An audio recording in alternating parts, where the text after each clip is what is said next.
Welcome to 360 Money Matters, where financial planners Billy and Andrew talk all things financial planning. This podcast aims to increase your knowledge and confidence with all things money. Each week, they will cover topics like wealth creation strategies, investment principles, creating passive income, paying off your debt faster, and much, much more, so you can live a life on your terms without limits.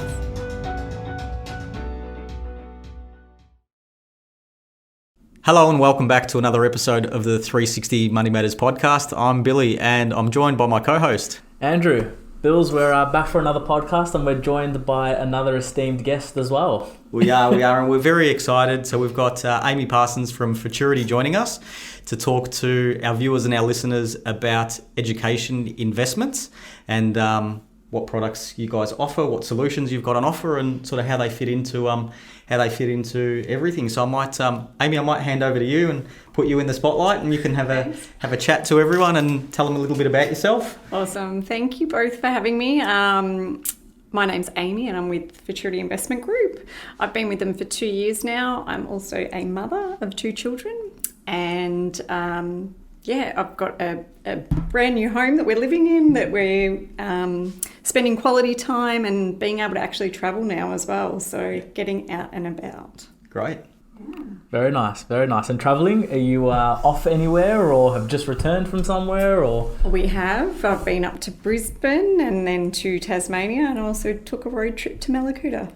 Oh, amazing. I thought the domestic travel was meant to happen during COVID, not post-COVID. We're meant to all be going overseas now.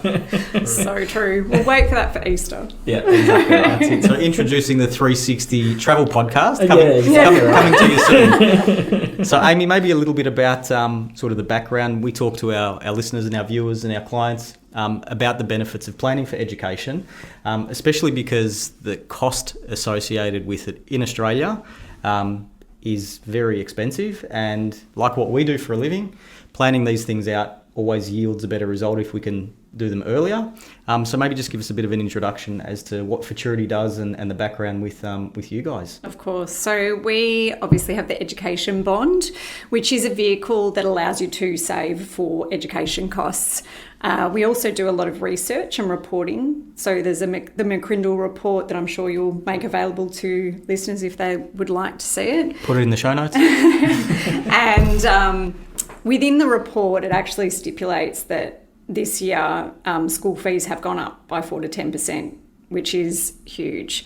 We've obviously been in lockdown for a number of years in Victoria, and now they're trying to obviously increase their fees, which some people it won't matter, but obviously with inflation increasing, there is definitely that pinch and the feeling more, even for myself with my 2 children. I know, just costs, you see them, going over the $100 or going over the $200 when you're doing a shop, and it just sits in the back of your mind that actually that's higher than what it was last time, or you just don't think about it until it gets to that point as well.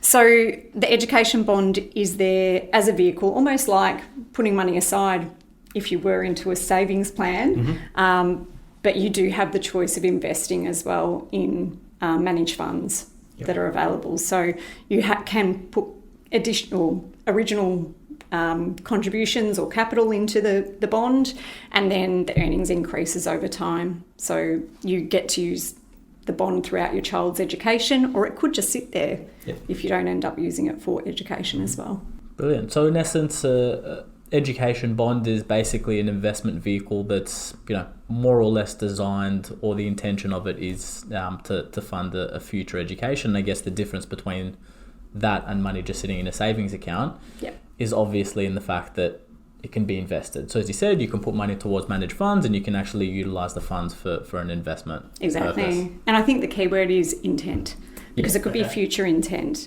So there could be couples out there who are going through, say, IVF journeys, or even freezing eggs. Their intent is to have a child. Their child is going to have to be educated. So it's not just here and now, it's future education as well, even for yourself. So you may end up having a change in career, perhaps down the track. I know a few people who did during the COVID lockdown, who went back to university. If you have no income coming in and you're wanting to go and educate yourself, you could actually, in fact, become an education beneficiary, which is what we call within the education bond, the beneficiary of the bond who would be going and getting educated. So it can be anyone. Okay. Doesn't just have to be your own children. It could be godchildren. It could be grandchildren. It could be yourself. Yep. So specific purpose is to fund education, and the main difference between, I guess, Futurity and your competitors, because there are other product providers on the market, and the thing that really caught our eye and why we do work with you guys is the ability to withdraw from it. Absolutely. Throughout the period, so when you need the money. So you want to talk through that a little bit with us, because I guess the traditional bonds, you have to wait for a certain period of time before you can get your hands on the money. Exactly right. Yeah, so I guess traditional investment bonds, you're waiting till the 11th year to be able to take money out without triggering a tax event. Yep. And then with Futurity's education bond, you have the ability to take out capital before the 11th year, not creating a tax event. So you actually are not, I guess, psychologically locked into the bond. You can have access to it if you have an education beneficiary. Now, if you are yet to have a child, you won't have an education beneficiary. You'll add them in the future. So therefore, if you want to think of it as in the structure, it's the same as an investment bond. So it would trigger a tax event if it was taken out before the 11th year. Got you. Yeah. So scaling it back a little bit, and just for the purpose of our listeners, why would someone invest in an education bond as opposed to putting money towards a traditional investment in managed funds? Yeah, I think the intent is education. So if you have an intent for education, then we have an agreement with the ATO. So we have a scholarship act in place where we get a 30% gross up back into earnings if it's used for education. One, there needs to be earnings available to be able to utilise it, but obviously we have to adhere to the tax thresholds when we're talking about it. Now, I'm obviously not an advisor. That's your space. I'm not going to go into the tax side of it. But from that point of view, that's something that I work with my clients, which are advisors in this case, and ensure that there's no tax event triggered for either a minor with the thresholds or an adult tax threshold, which we are all on, which is up to the 18,200, not getting any tax that's going to be triggered. Yep. I can go into more detail, but I feel like it's... we might intro that, because so from our perspective, in terms of when we're delivering advice to clients, obviously the main objective is to achieve a particular goal. So kind of identify that, yes, there's a future education need, so tick that box, that's great. We'll talk about the length of the time frame with the 10-year rule, and we'll also talk about the 125%. But what we might start with is the fact that the bond, from a taxation perspective, the tax is paid within the bond itself. So when it comes to an ordinary investment that we recommend, if it's held in somebody's name, each and every year as that investment generates income, or at the time when you do sell it, you have to pay tax in your own name, and that forms part of the process that you go through, a tax time. Whereas the bond itself, everything is contained within the bond, and you don't have to add anything to your taxes. We'll talk a little bit about if you withdraw it early, but essentially if you let it run its course, everything's paid within the bond itself. So from a tax effectiveness perspective, it's a tax effective education savings vehicle. Exactly right, Billy. Yeah, provided that you're not breaching a couple of different things. One, you hold it for at least 10 years, so it has to be held for 10 years in order to be able to realise the tax benefit. And in addition to that, your ongoing or your regular contributions can only be 125% of last year's contributions, which is a little bit difficult to get your head around the first time that you're thinking about it, but makes more sense when you sort of go through it a couple of times. But in essence, you contribute $10,000 to an education bond today, then you don't contribute until the next anniversary. You've got $12,500 in available contributions the next year. Let's say you don't use that and you put zero, well then you can never contribute to it again. So it's 125% of last year that will dictate what you can do in the year after. If you have an education beneficiary within the education bond, though, you have access to capital. So if you couldn't, for some reason, you've lost your job or something's happened in your space, then you can obviously use the capital to continue the bond so that it keeps on going. And I have obviously seen this in strategies that have played out. The other thing is that the first year is unlimited. Yeah. So the first year is crucial in setting that baseline and the reverse planning for education, which is what you do with your clients every day of the week. Yep. So talking about in that strategy, because I guess in the past when we've spoken about this, needing to make sure that income is going in or money is going in each and every year so you don't lose the ability to put more money in. One of the flexible things with the Futurity bond is that you've got the ability, if your circumstances have changed and you don't have money to put in, what you're saying is actually withdrawing the capital and recontributing it back in to keep that I have seen that going. Correct. Yep. Okay. And that's the main difference, I guess, between a bond that's with Futurity as opposed to a bond that's with, another provider, without naming any names. Any other education bond, if you're withdrawing it before 10 years, there's implications to withdrawing the fund. Not education bonds, we're Also talking an investment bonds. Yeah, So investment bonds, the capital and earnings is actually interconnected before the 11th year.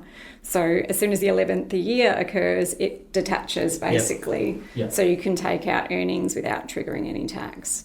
Whereas ours actually is already detached if you have an education beneficiary within the education bond, which means that you have access to capital if you need it. And if you need it for education, you can use it from earnings before the 11th year. Yep. But post 11th year, you wouldn't touch it for other purposes until you actually need it for other purposes being in the 11th year. So you've always got access to the capital and earnings for other purposes after the 11th year. Yeah, very flexible option. And I guess one of the other things that sort of caught my attention with this, traditionally in the past, you'd have a couple that have just had a child, and you'd open up an investment bond for the future education purposes of the child, and then down the track they may have a second child. So what you do is you open up another one for the second child. Amy, can you talk to us a little bit about the flexibility that you have in the education bond around that? Yeah, so we have individual bonds being education bonds, or we've got a family bond.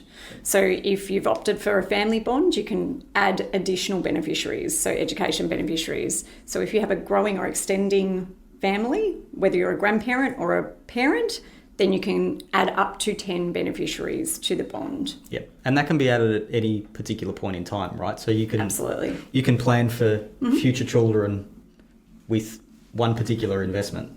Yeah, you can. And it can't be contested from a will either. So that's a big point as well that comes through. So you can have one, or you can have up to 10. And also throughout the journey of the bond, you can remove or add education beneficiaries throughout the journey as well. And so why would you, rather than opening up two education bonds, what would be the benefit of adding an extra beneficiary to that same bond? So if you have individual beneficiaries, obviously there's a set amount of money that's going to be contributed to it. Yep. If you have two education beneficiaries under one, so there's two children or two grandchildren, then it's pooled environment. So you have more money and you have more contributions going in, but you also have the ability to be able to utilise the funds or the earnings for the second child. So the eldest will obviously finish school first, and then you've got the second child coming through. It really depends on circumstances though, and that's something that yourselves would workshop or reverse plan throughout the journey. Again, it comes down to perhaps structuring as well, and I always ask, what are we solving for? When I'm sitting with any advisor, it'll be, what are we solving for this client? What's their end game? Where do they want this money to go if something happens to them, to the bond owner? Yep. Yeah, so there's obviously estate planning opportunities here as well too, and like the idea that it doesn't form part of a regular estate, it sits outside of that, so you can use it as a vehicle if you get a bit creative with it to be able to manage some estate planning affairs as well too. Yeah, very flexible. In terms of education costs that we can use this for, yes, are we talking all the way from primary school or preschool or childcare all the way through the whole gamut? What does that look like? Definitely not childcare. Yep. I'll squash that straight away. Yep. Early learning, yes. Yep. So if it's a private school that has early learning, so pre-prep, yes, that's fine. I guess the beauty in this day and age is that technology is readily available and everything is saved systematically on systems. Yep. So big tick for school fees, clearly. But when we think about technology and we think about laptops and how easily screens break, you could be replacing a whole entire tablet every year. So that's considered an education cost if it's for schooling. Musical instruments, anything that's through the school that's additional education. It could be an overseas exchange. It could be that the child goes overseas and plays international basketball and they need rent or they need to get the flights over there. If it's to do with schooling and it's university or it's credited, I always think if you go to an accountant, what are you putting through for your tax? It's a very similar thought process. And the beauty is that we don't need the receipt. So it's on goodwill, just like we go to the accountant, it's the same thing. So you retain the receipts, and if by chance you're ever audited, you've got them there to be able to show and show that it's for the education beneficiary that you've taken that claim for. Yep. So ELC primary school, secondary school, the costs associated with the education, the university as well, accessories, sport, trips, all of that. University. Yes. Uniforms. Uniforms. What else have we got? Which can be thousands of dollars, can't Not they? that it's expensive, but trade schools. So if you have a child that wants to be... We'll go there because this is really important. Yep. So we wouldn't for any apprenticeships. Yes. So apprenticeships are already subsidised. They're subsidised anyway. So therefore, they're not included in it. Yep. So that is a very important key message. Yep. Okay. But the gamut of it seems pretty wide in terms of what you can use it for. Absolutely. And it's flexible because circumstances change as well. So if by chance, no one knows what their child's going to actually do. So say I think my child's going to be a doctor, and then they get to 17 and they're like, I want to do an apprenticeship. I want to be a Sparky. Okay, cool. That's fine. Obviously, I can't use it for those fees, but I've got all of the fees that have been from school for school camps or tablets. I think even JB Hi-Fi now have everything online as well. I could just, go online and get it if I needed it. But the reality is that it'll all add up over the duration of education beneficiaries. Yeah, that's a really interesting one. So if you do have a child and say you're towards the end of the school, the year 7 to year 12, the secondary school cycle, and you've spent, or used the majority of the bond, and then they're approaching year 11 and say, actually, you know what, I'm not going to continue with my traditional schooling, so to speak. I want to pivot and go into trade school. And you've got money left in the bond. Yep. What happens in that instance?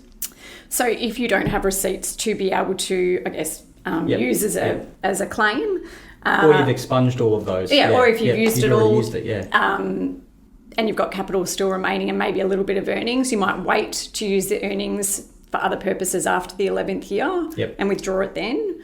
Or it might already be past the 11th year. It depends on how far ahead you're looking.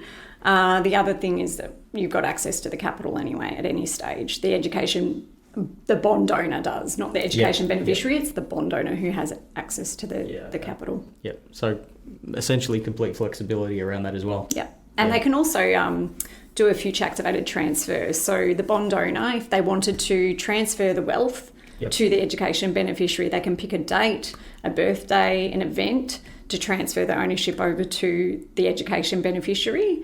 And it literally just picks it up and puts it into the bond owner, being the education beneficiary. And down the track, could the new owner, being the child, then when they've got children, make their children an education beneficiary? Absolutely. And what's the length in time that you can hold a bond? A bond for? It's 99 years. Yeah. So it's long. So there's it's long-term strategy. So you're really talking about intergenerational planning as well too. Exactly right. And some of the things that I've seen this utilised for and what clients utilise it for is it being a tax-effective wealth creation vehicle to be able to pass wealth on to a child, even if you're not necessarily intending to use it for private schooling. So I'm sort of thinking about it in relation to a client that I've recommended this product to recently. And for them, they actually moved into an area so that they could utilise the public school in that area. It was a well-renowned public school. They're going to use probably a very small portion of the bond to be able to, fund the excursions, fund the uniforms, do all of that stuff. But the main reason for them is they're on the highest taxable income bracket of 47% plus the Medicare levy. So being able to put money into an investment vehicle that's concessionally taxed at 30%, hold it for 10 years, and then being able to access that capital means that they're, from a tax perspective and a tax efficiency side of things, able to still have the flexibility to access some of the capital if they do need it, and if their circumstances change, they might decide to change the school that they're sending their child to. But in addition to that, it's a tax effective way to actually invest and grow their wealth all at the same time as well. Absolutely. And they'll also get that 30% gross up back into earnings if they are using it for the education beneficiaries, school fees, or camps, or accessories, as we were talking. The only other thing that I have seen is where, in a strategy as well, is where clients are obviously in the highest marginal tax bracket, and they do have a desire to retire early as well, and obviously don't have access to super. Super is king, absolutely, in our world, or they've capped it. That's the other conversation that I'm having with the older grandparents, where they're looking to pass on their wealth. It is its wealth transfer, and that's a passion or something that really is. It wakes them in the night because they want to do something for their grandchildren. And that transfer of wealth can occur within the education bond as well. Yep. So it's not necessarily just the parent opening it up for their children. It could be grandparents doing it. It could be... It's like a choose your own adventure. Anyone, right? Yeah. I always say that. No one knows what Carmen Sandiego is. I'm clearly showing my age. But, No, I know what Carmen Sandiego it's very is, much choose your own adventure. Yeah. And the reality is we don't know which way life is going to turn. It's very evident over the last 3 years that no one really knew that we'd be even in lockdown the way that we were in Victoria. Lots of strain on families, and now there's the crunch of inflation and also school fees rising, mortgages as well. There's all sorts of positions that people are slowly going to be exposed to, and the pre-planning and the reverse planning. That's why I love what I do, because that is what advisors do. They sit with their clients, make sure that they understand the full story, and that story will change, and is something that can change with them. And I mean, on that and talking about inflation and rising costs, I think the thing that was really interesting and evident in that report that you were talking about earlier was the cost of public schooling. Most people kind of think, well, I'm sending my kids to a public school, don't really need to worry about, expenses because it's funded by the government. But the cost associated with that, once you add up all of the other expenses, is actually quite massive. It is. So I think everyone, not everyone, we won't say that, that's generalising, but the general consensus is, government school or public school is free, and it's certainly not free. You are paying for it, and also schools ask for it. My kids are at a state school currently for primary school. I went to a state school for primary school, and then I went into a private school, but they ask for funding from parents too. So you are always wanting the best for your child and for future generations to come through that state school as well. But if you can't afford it, then it's a choice as well. So, I mean, what came out in the report, which is the McCrindle report that we'll share, was that it's $100,000 in Victoria that you're likely to spend from prep to year 12. So it's very different to nothing. Yeah. To 100,000. We better get back to work. Yeah, exactly right. Me too.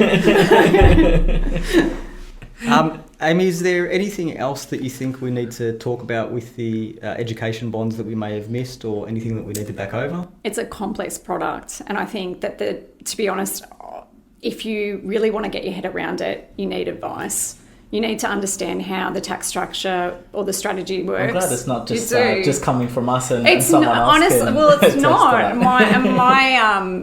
My role is to educate, but your role is educating as well. And not many people know about this vehicle or product, and even the strategies that come around it. And every single client is different, and it will continue to evolve over time. And that's the beauty about the education bond, is that it's ever evolving as well.